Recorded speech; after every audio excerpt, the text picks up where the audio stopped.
धन का सही उपयोग, ज्ञानवर्धक प्रेरक कहानी। बहुत पुरानी बात है। वेदपुर नाम का एक गांव था जिसमें गंगाराम नाम का एक व्यक्ति रहता था। गंगाराम को लगता था कि वह न तो खुश था और न ही सुखी, क्योंकि गंगाराम को लगता था कि वह राजा के यहाँ चाकरी करके कमाता तो ठीक ठाक है, लेकिन कुछ बचा नहीं पाता है। इसलिए वह अवसाद में रहने लगा और अपने जीवन को कोसने लगा कि क्या फायदा ऐसे काम का और ऐसी जिंदगी का। एक दिन वह अपने जीवन से परेशान होकर रास्ते पर चले जा रहा था और थक कर एक पेड़ के नीचे बैठ गया। उसने देखा कि एक किसान अपने खेत में हल चला रहा है और जी तोड़ मेहनत कर रहा है। थोड़ी देर बाद वह किसान भी गंगाराम जिस पेड़ के नीचे बैठा था उसी पेड़ के नीचे अपने बैल बांधकर भोजन की पोटली खोलने लगा।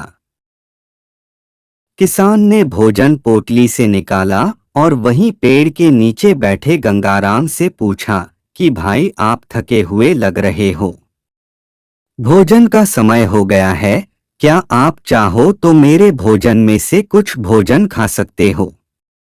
गंगाराम को भी भूख लगी हुई थी, अतः उसने किसान का प्रस्ताव स्वीकार किया और साथ में खाना खाने लगा।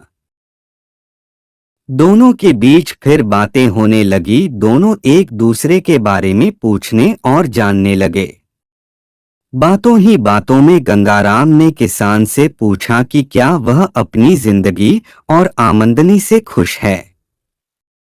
इस पर किसान ने जवाब दिया कि हाँ, वह काफी खुश है। यह सुन गंगाराम ने किसान से पूछा कि वह कैसे कह सकता है कि वह खुश है। अगर वह ठीक से देखे तो वह पाएगा कि उसके जीवन में बहुत कुछ ऐसा है जो उसके पास नहीं है। यह सुन किसान ने कहा कि सच में मैं अपनी जिंदगी और आमदनी से खुश हूँ, क्योंकि मैं 4 आना रोज कमाता हूँ, जिसमें से मैं 1 आना कुएं में डालता हूँ, दूसरे से कर्ज चुकाता हूँ, तीसरा उधार में देता हूँ और चौथा मिट्टी में गाड़ देता हूँ।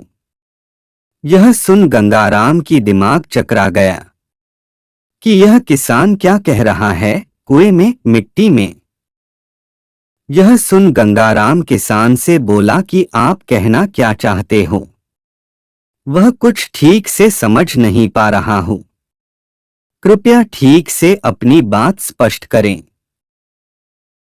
किसान हंसा और कहा, आप इतनी सामान्य सी बात नहीं समझें। गंगाराम ने नहीं में सिर हिलाया। किसान ने कहा कि वह 1 आना कुएं में डालता है, अर्थात वह 1 आना अपने परिवार के भरण पोषण में खर्च करता है, दूसरे से कर्ज चुकाता है, मतलब कि अपने माँ पिता की सेवा में खर्च करता है,